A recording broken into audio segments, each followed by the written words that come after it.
Hello, ladies and gentlemen, and welcome to another episode of Explode Your Expert Business Show, brought to you by GTeX.org.uk.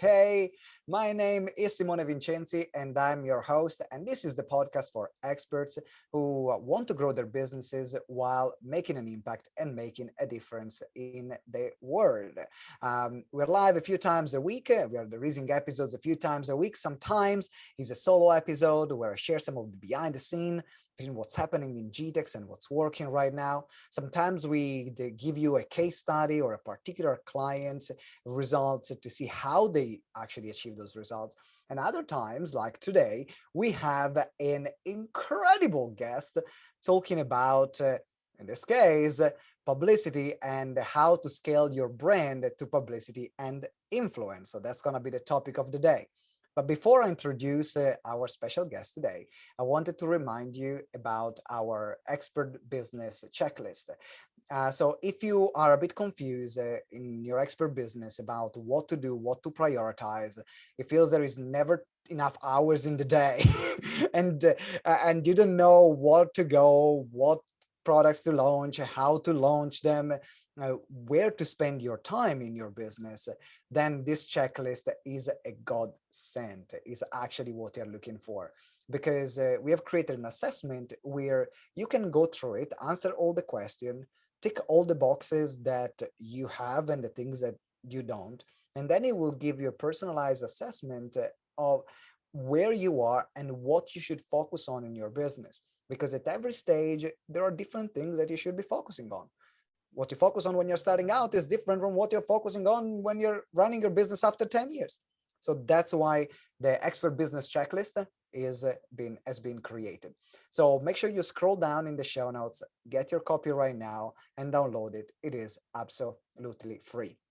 Also, maybe if you're coming back and this is the second or third time you're listening to the show, you haven't subscribed yet, make sure you subscribe to the show. And if it's your first time that you're listening, well, or watching, welcome. Enjoy the ride. Enough is enough from me. It's time to introduce our guest expert of the day. Her name is Esther Kiss, is the founder of Born to Influence, a boutique publicity firm specializing in helping experts and personal brand to get more credibility, leads, and sales. Her clients have been featured on TV, newspapers, magazine, and some of the top podcasts in the world, resulting in millions of dollars in additional sales. And she had a lot of high-profile clients. We're going to talk about them in a minute. We're going to discuss in this interview how to choose what type of media to go after, how to share your message, so that your interviews actually convert, and also how to create a winning publicity campaign for your book launch if you have a book launch. So you can't miss this one. Stay glued until the very end. Having said that, please welcome, with scaling your personal brand to publicity and influence, the one and only Esther Kiss. Welcome, Esther. Thank you so much for having me, Simone. Excited to be here. That's brilliant. So publicity, how the heck did you get into this crazy world Your of media? curiosity. My background is in marketing for the last 20 years. And back in 2013, so about 8 years ago now, I wanted to get involved in the online marketing expert, coach, thought leader space, but I didn't know what I wanted to do. I just knew that these are the guys that I want to hang out with. And so I wanted to develop relationships with the high level players, with people who already had very successful businesses, multiple New York Times bestselling books, and so on. And I thought, well, I don't know what I will be doing for them, but I know that I need to develop these relationships. And so I had one day this brilliant idea to start a podcast with a friend of mine. And so we started creating this show called Born to Influence, the marketing show, where we would interview experts who are really at the top of their game. And every time time we did an interview. At the end, once we stopped the recording, I would ask them that, hey, I know you have this book coming out or you have this event. Would you like to be on other shows as well? Because I knew that, they will enjoy that. And I just did it purely to help out and to invest in those relationships completely for free. And they were always very happy. I started booking them. Word got out. And then one of my clients came to me and he's like, hey, I have this guy who's a best-selling author. Can you help him get on some shows? And I'm like, yeah, sure. And he's like, yeah, but this time you have to charge for it. So I went to Google and figured out what does the publicist charge and build the offers from there. And it's become this full-blown publicity agency now where we do bookings for experts, both in traditional media, TV, radio, newspapers, magazines, a lot of the business publications like Forbes, Inc., Entrepreneur, and then also a lot of podcasts, YouTube shows, Facebook Live interviews. It just depends on what makes sense for that particular person's goals and their personality. I'm curious because your story is fascinating on how the business started because one of your friends forced you to charge for a service. I know you got to charge right now for this. Yeah. Was that a particular, with all the projects that you do, I can think about projects I've done in my business. There are some that really stood out. In particular, some that I did with some big influencers, like I did an event with Gary Vee, I did an event with Les Brown, and another one with Jarek Robbins. These were some of the highlights of my career as a speaker. Just being there, sharing the stage with them is like something sometimes I still to pinch myself. Yeah. And is there like a particular project that you've worked on that has a special place in your heart?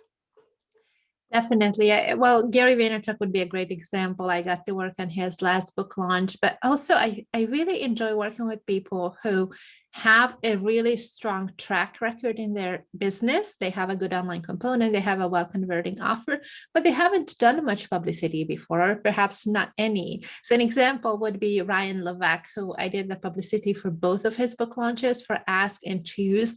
And prior to that, he had done media, but like years and years before it for his agency business. And, he developed this method called the survey funnel formula. He has sold over $100 million worth of products and services before he wrote the book. And to me, that was really attractive. Well, not that everybody has to be at that level, but like truly speaking from experience and working with someone who really knows what they're talking about, as opposed to, I took a course and now I'm teaching it, which happens a lot in this industry. Like he was really, really solid. And for him to help him build his brand and get him in all these different podcasts and media outlets, that's really very special to me to this day. Both of those campaigns are really close to my heart. Thank you for sharing. And sometimes I also want to explore sometimes like the other side. Is there a particular campaign or something that, went really wrong and you managed to turn the situation around? Like you really had to work to make that. Sometimes there are some things that you do and all the odds are against you, and you're managing to turn it. Do you have something in mind? Well, I try to screen my clients so that I can be confident, because with publicity, it's not really where you can give guarantees, right? Because we don't own these media outlets. We can make them feature these people. So I try to only take on clients who I know that we can get bookings for. But there have been a couple of occasions where I took on clients who I absolutely had great rapport with. We had a fantastic friendly relationship, and then some things were very difficult. As an example, one of them had purchased publicity before, pay to play, where they would pay to be in certain publications or Chatter TV. That made it really difficult to get them featured on real TV, in real traditional media, because those producers, once they find out that you did pay to play before, they're really hesitant with booking that guest, because there is a huge difference between earned media and paid media. And we managed to get those bookings eventually. We talked them into it. And this guy was really a true expert. So there was no question about his credibility. It's just that some of the placements that he had prior to working with us made it difficult with getting some of those bookings. This leads me to a question, which is, some people have mixed feelings about pay to play. Is it good? Is it not? Does it depend in like situations? What are your views on that? I'm very strongly against pay to play when it comes to tricking the audience, because a lot of people do that, right? So if you want to do paid media, I would say stick to your Facebook ads, your YouTube ads, Google ads, whatever you're doing, where it actually shows that it's an advertisement. Like you're not trying to pretend that it's an interview based on earned media. Or even if it's an editorial in a magazine or in a newspaper, at the top, it has to say that it's an editorial. That's just the law. Yeah. And a lot of people tend to try to buy their way into it, particularly when it comes to publications like Forbes or Inc. or even the Huffington Post. There are these columnists who are not staff writers, they're not hired by the magazine, they're contributing and truly investing their time into it. And so they have very strict terms with the publication on what they can and cannot write about. But some of these quote unquote writers, like they're not professional writers, but they're doing it, to build their personal brand. Sometimes they quote unquote sell their spots, right? So they might charge the person 10 grand to be featured in an article.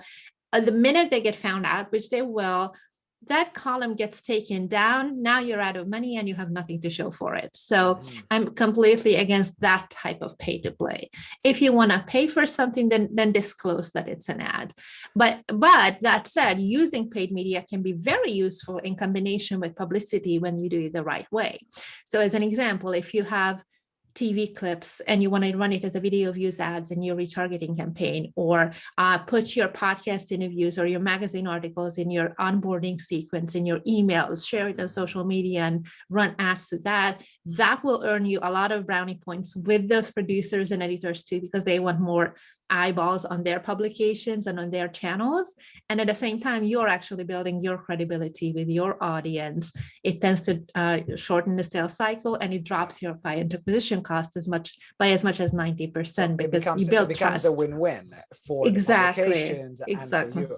And I just want to ask you about the question of the pay to play, because that's a game that I've played and sometimes I play. And I was curious to hear your point of view, and I can absolutely agree with you, because for some of you that know, there is something called the Forbes Council, which probably is what you were referring in what you were saying before, where you can actually, is an application only platform where you can apply to have a contributor spot. And I used to be one of the contributors of the Forbes Council. And I was approached left, right, and center from people. Can you feature me? I'll pay you this, how much money? And I'll always turn down every single opportunity because it was in breach of my contract. Though my contributor account got shut down on the Forbes Council because I started teaching media and publicity. And that also was against the terms and conditions of the Forbes Council. So when they found out, and I didn't know, I haven't read the thing, like it was pure ignorance there. But I lost 3 years of article on Forbes. I've lost everything because they closed my contributor account. They shut down everything.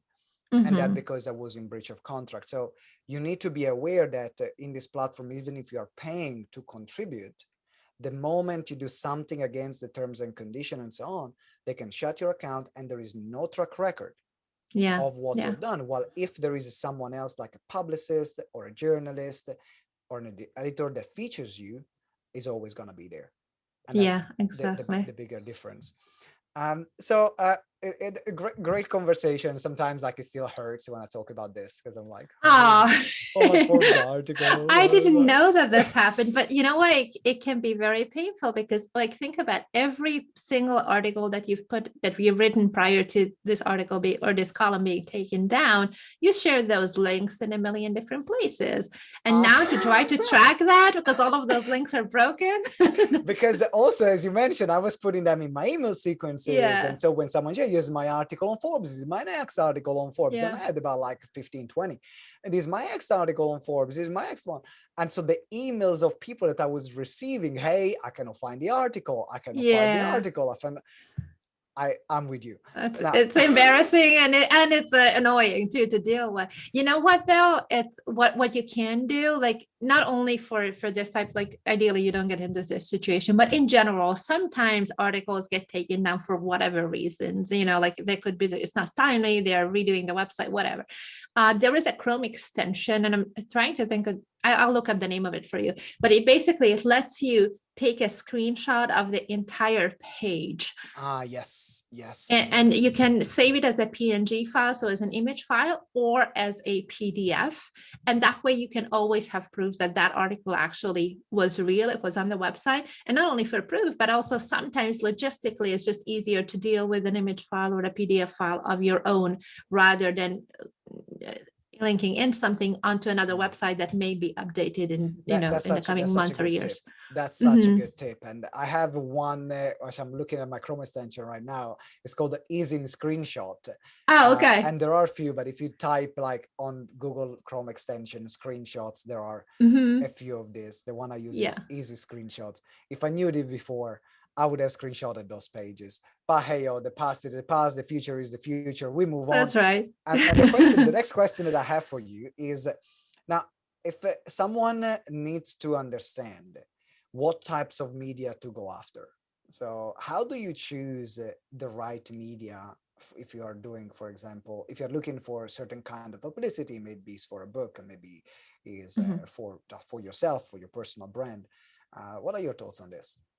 So a couple of things that you need to keep in mind is, first of all, what are your goals with your publicity campaign? If it's, for example, for a book launch, you got to know that you need to prepare and start pitching yourself at least 3 to 4 months before the book comes out if you want to ramp up pre-sales. Especially with a popular podcast, they are booked out several months in advance. So if you pitch yourself today and they immediately get back to you and say yes, it will still be 4 months from now by the time the interview comes out. So allowing for enough lead time is really important. Another thing is, have you done any publicity before? Do you have the credibility from having those media logos on your website, SC9, ABC, NBC, Fox, Forbes, Inc., Entrepreneur, like all those things? Do you have those or not? If you do not, and you want to have that up-leveled credibility, then it makes sense to go after some traditional media.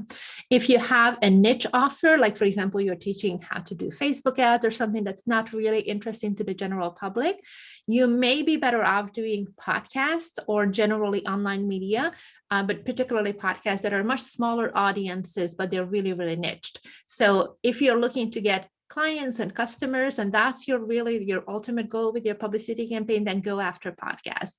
And most people actually want a little bit of both. So they will put some emphasis and some time and effort into pitching themselves for traditional media and a lot for online media. And that way you get the best of both worlds. You get the credibility, you get those glossy pieces of content, and at the same time, you also get exposure in front of really relevant audiences who can buy from you. What would you say to people that ask you, you know, like, am I gonna get clients if I get Mhm. featured on this publication? Because I How get do this I know? question all the time. How Like, long is I a get piece this of question all string? the time. So, what are Yeah. your? How do you respond to that question? So, generally speaking, yes. There are a couple of caveats to that. One is the message to market fit, right? It has to be the right audience. Secondly, how are you presenting your message? Like 2 minutes on TV is really different than an hour on a podcast, right? So, you got to be able to present yourself in a way that fits that media format that you're going after and have the right kind of hook to get them to want to learn more. So, as an example, if you have a book, you do a TV interview, they will show the book on screen, right? They're not going to direct people to a landing page for a webinar. So you got to play, what makes sense for that particular media outlet. If you're doing podcasts, most likely you will be really well off with an assessment like what you have for your company's team, or you might have a cheat sheet or a downloadable checklist or something along those lines where you consider that they've just spent a half an hour listening to you or an hour even. Now you want to give them something that they can grab that's not conveyable easily in an audio format, because then you might as well have just talked about it on the podcast, right? So you want to do a quiz or an assessment or a cheat sheet or something that they can quickly download and get them on your email list, and then take them through your sales process from there. So depending on the media, that's how you then direct people to the next step. So for example, if you're doing a book, as you mentioned, they will show the book on TV. That's how people are going to buy the book. Mm-hmm. If you are promoting something on a podcast, then make sure that you give them a link, because then people can, for example, scroll down. If you think about right now, you might be listening or watching, you're going to go in the comment section, and that's where you can find all the links. So make sure that Yeah. also your links are prepared for the media that you're going there. Because also when you're on TV, you cannot say, hey, you can find me at http Yeah. dot forward slash Simone forward slash, like, you cannot do that. No, it's like TV is very fast paced. And also, they don't really like talking head interviews where it's literally just the host and you talking. If you can make it visual, like for example, if you're in the health space, you're teaching people about weight loss or something like that, you might do a cooking demonstration or you might do some exercises that you show. If your expertise is not that visual, you might recommend the producers some YouTube videos that they can use as B-roll, or take your talking points and have them prepare a bullet point list that they can put as B-roll on the thing. So it's not just you and the host talking, to make it visually interesting. And then at the same time, what another thing that is important is, how do you pitch where people can learn more, right? So particularly with podcasts, typically podcasters are not trained journalists. They have not gone through broadcasting school, which is fine. It still works. But you as a guest, it's your job to be really compelling and share your content in a way that people will want to learn more from you. And that means, based on the podcaster's personality, they might ask you more the how-to type of questions, like give us exactly the steps and the nitty-gritty, or they might ask about stories, like tell me an example about what happened here or there. You as the guest want to combine two, right? We want to combine both. So when they ask you, how do you do this? Well, here are the 3 steps. By the way, this is how we did it exactly with this client, or this is how I came to discover it, and you share it through a story. If they ask you for an example of a story, you give them the story and then you say, and your takeaway from here is 1, 2, 3, right? And then that way you're hooking people in with the story and at the same time giving them actionable advice. You don't want it just to be intellectual entertainment, which is great, but then there is no next step for them to take. So story, depending on what the format is, either if they ask you, hey, can you give us an example or a story, you start with the story and then you wrap up with a key lesson and key takeaway. Or if they ask you like an open question, or what do you think about X, you start with a takeaway and then you justify it and expand it with the story. Correct. So, yeah. you can use both. That's really interesting, because now that's how then at the end, like you make sure that your message then is given in a way that converts. In this type of topic, is there any other piece of advice that you think should be important to mention on Definitely. interaction and conversion? So make sure that you seed your content throughout. So you might have a freebie that you want to promote at the end, particularly with online interviews where they actually expect you to have something. But even as you're sharing, you have a little bit more room. So talk about, by the way, these are the 5 steps that you need to take to to write a compelling pitch, for example, in my case for media interviews. And there is a lot more information on my website. I have blog posts about it, or videos, or like, you don't give specific links to freebies that they can download, but you can reference a little bit. Or I have a great Facebook community, you can go there and connect with like-minded people, and I do free trainings, like things like that, where you can seed your content so they kind of have a feeling of, I'm missing out if I'm not doing this. So it doesn't have to be that the call to action happens straight at the end. Well, that's needed, but that's then needed, but it can be also, so you have a call to action, which is where you direct people, particularly in podcast. But then if you have some resources or places where you want to direct people, you can weave them into the conversation in a relevant point. For example, I was running this topic in my Facebook community last day, and this is what we discussed. So it becomes like almost like a seamless way where you are not saying, hey, by the way, join my Facebook community. But that's actually what you're saying. Yes. And I've developed this whole process. It's called building your intentional media message content. Here I am MC, and this is literally what we do the very, very first session with every one of my clients. It's like 2 hours where we go through all of these things, because I want them to share their message in a way that really lands with that audience. And it's so easy. It can be very deceiving. It can be so tricky when you do a podcast interview and you have great rapport with the host and you guys are joking and having a lot of fun, and then you see no results. Well, this is why, because you were not intentional with what exactly you will be bringing up that will make people want to learn more.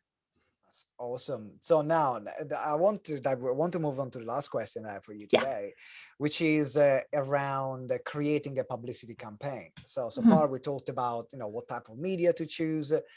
We talked about how do you share your message. So then there is like a call to action, and actually the interview converts. But then the last point is, let's say I want to launch a book, and Mhm. I have an upcoming book. I know a lot of our listeners, either they are already authors, or they are writing a book, so they're already thinking about book launches, Mhm. or they have a book in them, and one day they will want to write it. And Yeah, Fia, you know what that I'm happens a talking to? lot. Yeah, it happens a lot. That might be me too. We're waiting for your book as well. So how do you create like a publicity campaign that actually gives you the result? Gives you result. What are the Yeah. elements? So a couple of things we already touched on. One is the lead time. Make sure that you allow for enough time, particularly if you're looking to hit a bestseller list, you will want to have enough pre-orders for your book. So you would have a pre-sale page or a page on your website where people can pre-order, as well as an Amazon page. Because again, with traditional media, they're not going to direct people to your landing page. They will tell you that you can pre-order it on Amazon, right? Yep. So you want to have both. Lead time.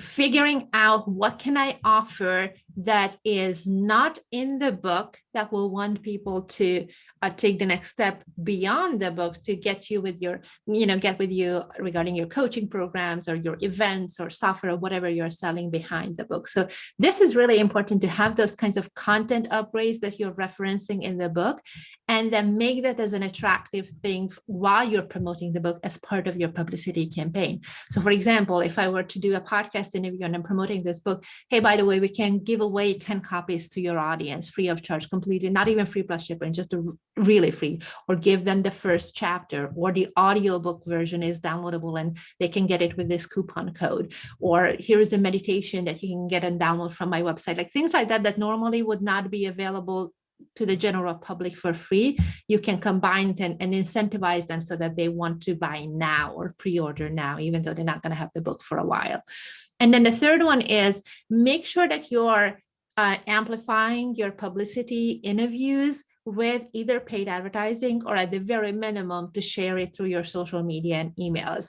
This is how you will get that repetition in people's minds where they're seeing you everywhere, and they're like, oh yeah, I'm gonna get to that, I'm gonna order that book. But if you're not that reminding it's not gonna hit the timeline that you're looking for to get the pre-orders where you hit that bestseller list, right? So depending how long you should be, depending on your size of your platform and what kind of bestseller list you want to hit, whether it's the New York Times or just an Amazon category, you might want to have at least 3 to 4 months. That would be the bare minimum. Typically 6 months to a year is where you really are giving yourself enough room to work with everybody's schedule, so that if somebody wants to feature in their column but they're doing a specific series of interviews on a topic that's not falling into your different expertise, they can't shoehorn you in, right? But you want to have the ability to come back on that or come on that show later on, or even in mainstream media, the same kind of thing. So you want to connect it where it makes sense for their audience as well as for yours. Which is really interesting compared to a lot of people that I hear, and when they plan their book launches or the book campaigns, is 3 days or a weekend. Mm-hmm. Yeah. Now you're talking about minimum ideally 4 to 6 months. Yeah. If you can a year in the 12 months, then you can really have a solid launch, Mm-hmm. a solid campaign where you are consistently talking about your book and linking pieces of content to your book. Because also the fact that, let's say, you will land a major TV appearance, that Mm-hmm. doesn't necessarily mean that your audience that maybe subscribe to your email list is going Mm-hmm. to watch it. Yeah. Yeah. Maybe like if someone is like me, that I don't like, I go on television only when I'm featured, but I don't Uh-huh. watch television. I'm honest, Yeah. Yeah. right? And I might miss a great interview that you do, but if I'm subscribed to your newsletter and then you tell me, hey, I did this great interview on CNN Mm-hmm. and we talked about this topic, and by the way, here is my book which is linked to this topic or Mm-hmm. conversation. I'm like, oh, okay. I can not Yeah. only catch the interview, still have more authorities to my eyes, but also Mhm. can pre-order the book. Exactly. And this is the kind of thing too, like you mentioned CNN here. If you want to be on a really big outlet, national TV shows or international media outlets, TV producers are not in a position to bring you on as a guest if you don't have live TV experience already. So, especially if you have never done TV before, you want to definitely allow for enough lead time so that you can start in your local market. And that's something where it's small, it's a good place to practice. And by local, I mean anything that is driving distance. So it could be within a couple of hours from your city, right? Like, as an example, when I lived in LA is the second biggest TV market in the country. New York is the first one, right? So it's very, very competitive. So I started in Palm Springs, which is about a 2.5 hour drive, not that far. San Diego, I got a few clips in, and then I pitched for LA, and I got all of them.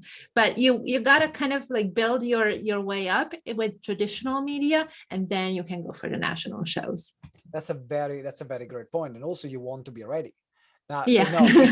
if you don't want to practice. if you screw up in a small TV station, it still sucks, but yeah, you can get over that much quicker. If you yeah, go exactly. on a TV show where you have millions, tens of millions, sometimes hundreds of millions of people watching you, and you bomb, Yeah, that's gonna be hard as well to recover yeah, from there. So there is as much to be said about building your muscles, because I Mhm. remember, like fortunately I've done some like a smaller TV appearances here in the UK, smaller ones, but my first TV appearance actually in Italy was for the largest news channel in Italy, which A was lot of recorded in pressure. London. So and it was the first time, because I'm used to speaking English yeah, about my topic. yeah, So now, because I'm so used to speak about business in English, even if I'm Italian, I'm thinking in English and translating it in yeah, Italian. yeah. So I looked at the interview. When I looked back at the interview, and that was incredible. I don't know that happened. It was like 15 minutes at 6 p.m. in the evening, Mhm. talking about Brexit, because they were looking for an Italian. I'm an Italian entrepreneur living in London at the time of Mhm. Brexit, so it was a perfect fit Yeah, on how the situation was affecting Italian entrepreneurs. And although I became like the hero of my family, like my grandma watched it on yeah. TV, it's like, oh my God, my grandson is there on TV, and so on. I looked back at it and I found the interview being so clunky Mm, because I didn't have experience delivering that material in Italian yeah, on TV. yeah. And when I look back, even if for the standards that I have, it wasn't a good interview compared to Mm, another one that I could have given in English. And yeah, I yeah. wish could have a bit more practice. I mean, I'm not saying anything. Thank you. I got it. Brilliant.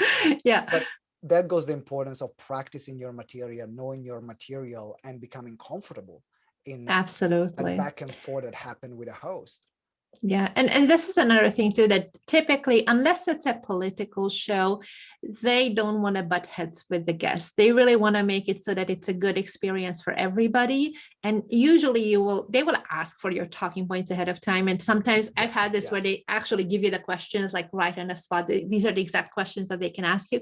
But even with all of that preparation, there is still the possibility that something just comes up in the interviewer's head as a, oh, by the way, what do you think about this? And you gotta be able to answer on that, because they have 15 more seconds and they gotta move on to the commercial, right? So you gotta work in that timeline, and that takes practice. It takes the experience of speaking in sound bites, takes a little bit of media training. So the more you can practice, the better off you will be when you do it live. And that's, I think, also why podcasts are great, or short radio interviews that you're doing, because even if you think that no one is listening, that might be the preparation that you need to really stand out from the crowd when you're now getting on major TV station or Mhm. major radio station. But now, because you're good, then they're going to call you back. That's another thing too. Yeah. Right. So Yeah. it has been a great conversation, because as you know, I can see I'm really passionate about this topic of visibility. Publicity Yeah. is something that I live and breathe every single day. I recommend it to our clients. It is, if you want to be known in your field, it is a crucial part of your business that you can't neglect if you want Yeah. to be known on a global scale, or even on a national scale, or in your area, like that's, or in your industry. Now things have been so competitive as they are. Yeah. Um, Now, Esther, uh, before we wrap up the interview, a couple more questions. Number one is we are now starting the session of called in Lifting the Veil, where we Mhm. are going to share some of your behind the scenes secrets, some either tools or strategies or books that you use that Mhm. or that you've read that make your life or business better, that are worth sharing. Yeah. What tools do you have for us? Well, I have a couple that are free and they're really, really helpful. One is Trello, which is a productivity tool that lets you take notes on everything and basically move them through a sequential process that you design. And there are similar tools like Asana or ClickUp or any of these, like any of this will work. I've just been using Trello. The way I design campaigns, particularly when I do it as a done for you service for clients, is I put together a list of potential outlets to pitch. And then the next list is the initial inquiry sent, follow up, interview booked, interview scheduled, thank you sent, etc. Right. And so then you have these separate little cards. They're kind of like post-it notes, but digital, right? And you just put there the name of the show and move them through the sequence. And each show would be a separate card, a separate little post-it notes that you move through the sequence. That way you don't forget about anybody. Yeah. And then you can put in all the information about their scheduling link, what kind of photos do they want, media kit, etc., so that you have the accurate information for everything. Don't have to try to reference it in your head. Another thing that's been very, very helpful for me, and you could do it in Trello, but for me, Google Calendars is the best thing ever. So I have multiple layers of Google Calendars where I can turn things on and off based on the type of appointment it is, right? So like I might have a separate calendar for interviews, one for financial things, one for get to know you calls, like potential collaboration calls, that kind of thing. But then I do have one that basically I use as a task list, even though you're not supposed to put tasks on your calendar, but it's a Okay. separate layer of calendars just for my follow-ups. Particularly with media, it's so important that you don't just send your pitch and then let it, hopefully that it lands and they get back to you and they say yes immediately. Sometimes that happens, but for the most part, you have to be consistent with following up with people. And so what I do is I've created a separate Google Calendar that I can turn on and off so it doesn't clutter when I don't need it. But for every day, once I send out a pitch or I send out an email to anybody where there will be follow-up required, I clear it out of my inbox or in my sent emails, right? I just archive everything so that it's not cluttered, but I do put it immediately onto my follow-up calendar. And so that way I just assume that they're not going to get back to me on time, like as soon as I send a So you Facebook don't get message or disappointed. it might be a voicemail that I left where I don't even have a written track of it or anything, where it's like, it would be very hard with everybody's preferences. Some people want to have, they want you to reach out on Facebook, other ones Instagram, other people want whatever else. If you can have just one central place and then say, okay, a week from now, I'm going to follow up with this person, or 3 days from now, depending on what you're talking about, what your relationship is, the timeline may be different. But then that way, I just have those full day appointments for Love each it. person. And it makes it super, super easy. I love it. Trello and Google Calendar are used as a task list. Never Yeah, heard for this follow before. ups. Never heard this before, but I can see because I'm a big believer in follow-ups Yeah. on a sales level, but also in particular with media. They Yeah. receive hundreds, some like not even hundreds. Some people receive thousands of emails every Mhm. single day, of Yeah. pitches every single day. So it is more of a chance if they open and respond to your email straight away. And Mhm. having that reminder, making sure that you are on top of things, and there's just as many pitches that you can remember, that you've, Yeah. Yeah. it's like Yeah. That's you so can remember everything. It means that you have not sent them enough. definitely. And ideally, of course, you would want to build relationships with members of the media, but still follow ups are very, very important. That's awesome. Thank you for sharing. Now, Esther, if someone wants to reach out to you, uh, uh, or they say, actually, either I would love to learn more about how to get featured in media, or I want you to help me out. Someone is already very established in their industry. They know their topic. They have good offers, but now they are ready for that expansion. Mhm. What's the best way to reach out to you, and what do you have for us? Yeah, you can connect with me through my website or email me. It's Esther, Esther, at estherkiss.com, Estherkiss.com. Very easy to remember. If you want to do a done for you campaign, definitely reach out. Otherwise, if you're thinking that this is something that you might want to implement for yourself, I have plenty of free content on my website as well. Or you can join our Facebook group. It's born-to-influence-community.com. It will redirect you to the Facebook group, and you can connect with a lot of like-minded entrepreneurs, experts, and I have a lot of free trainings in there as well. That's awesome. So make sure that you reach out to Esther either via email or on a personal website or born-to-influence.com. With all the links are in the show notes, or if you're watching on YouTube, you can find the links in the description. And do it right now. Like right now, while we're talking, go check it out, connect with Esther, because if you've been listening so far, I assume that you enjoy this content, that visibility and publicity is something important for you. So don't let the momentum slip. Take action straight away. At least join the group and get in touch with Esther and see how she can help you. To wrap up, Esther, if we were to summarize this interview in a few sentences, how would you summarize what we have been sharing today for our listeners? So, three things that you need to keep in mind. One is, what are your goals with your publicity campaign? Whether it's networking, credibility building, leads and sales, you would design what type of media to go after based on that, traditional media versus online media. Certainly, if you want clients, no matter what niche you're in, podcasts are definitely a good one to check. And then you might want to have additional type of media depending on where you're at. The second thing is having enough lead time, minimum 3 to 4 months for any book launch or anything like that, but ideally 6 to 12 months.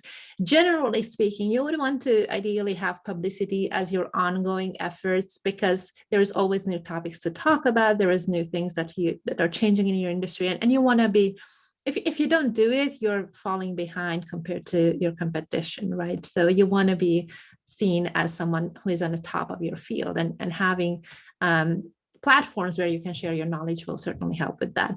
And then the third one is to have a giveaway that is appropriate for the media format that you're going after, whether it's a webinar or a checklist or a cheat sheet, something like that. And in addition to that, seed your content throughout the interview. That's what a beautiful way to summarize all that is being shared throughout this interview.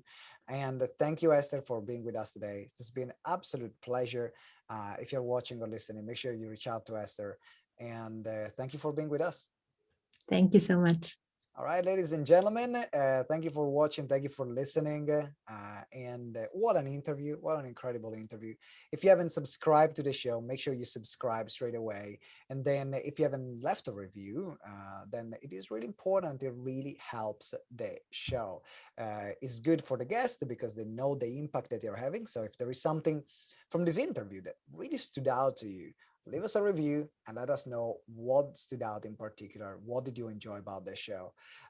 It's good for the show because reviews help with the ranking and attracting incredible guests like we have today, Esther.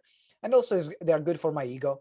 I'm happy if you leave me a review. So if you want to do it for me, I'll take it. Thank you for the review. Having said that, thank you for watching. Thank you for listening. I'll see you next time for a brand new episode of Explode Your Expert Business Show. And always remember that together we grow exponentially. Ciao.